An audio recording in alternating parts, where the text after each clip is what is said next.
I'm a 28-year-old woman, and for as long as I can remember, Christmas hasn't been about family or joy. It's been a performance, a power play orchestrated by my mother. Every year she turned gift-giving into a spectacle, a carefully staged event where she played the role of the generous, doting mother. For my younger brother and sister, Christmas morning meant piles of expensive presents, brand new gadgets, designer clothes, the latest gaming consoles. One year, my brother got a car, a whole car. For me, the gifts were never just bad, they were humiliating. A pack of off-brand socks, a thrift store sweater 2 sizes too big, self-help books about finding direction in life. When I was 16, she gave me a weight loss guide for teenage girls, even though I wasn't even overweight. I remember sitting there holding that book while my siblings unwrapped the latest iPhones. My mother beamed at me, waiting for me to thank her. The room was full of family, relatives who laughed awkwardly, who looked away, who pretended not to see the blatant favoritism. If I dared to show even a flicker of disappointment, she had a rehearsed response ready. "You should be grateful for what you get," she'd announced to the room. Some kids don't get anything at all. So, every year the same script. If I smiled and played along, I was finally maturing. If I looked upset, I was spoiled and selfish. It didn't matter what I did, she always won.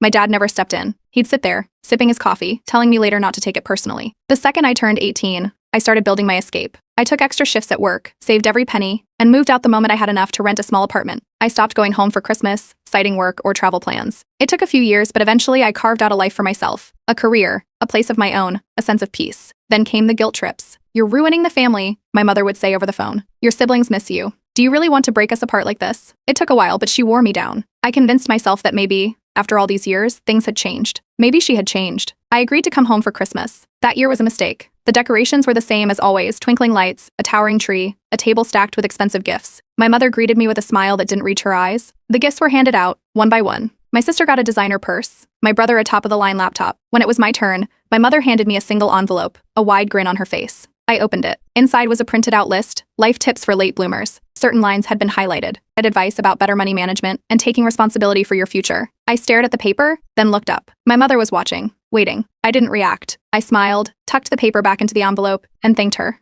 She looked almost disappointed. She wanted me to crack, to lash out, to cause a scene, to play the role of the ungrateful daughter so she could deliver her favorite line. I knew this would happen, but I had already started planning my revenge. Over the years, I had worked my way up the corporate ladder. I made smart investments, stayed out of debt, and built a financial stability my parents had never managed. My mother spent money recklessly, big vacations, designer clothes, expensive furniture, always flaunting wealth she didn't have. She had built an image of success, but I had started noticing cracks in the foundation. Then, a few months ago, I found out the truth. I was catching up with an old family friend who worked in finance when they casually mentioned something about pre-foreclosure notices. My mother's name had come up in a list. I checked for myself, and there it was, her house was about to be taken by the bank. The same house where she had humiliated me every year. The house where she had held her power over me for so long. It didn't take long to confirm everything. My father had always been bad with money, but this time, my mother's reckless spending had caught up with her, and the bank wasn't giving her a way out. The moment I saw that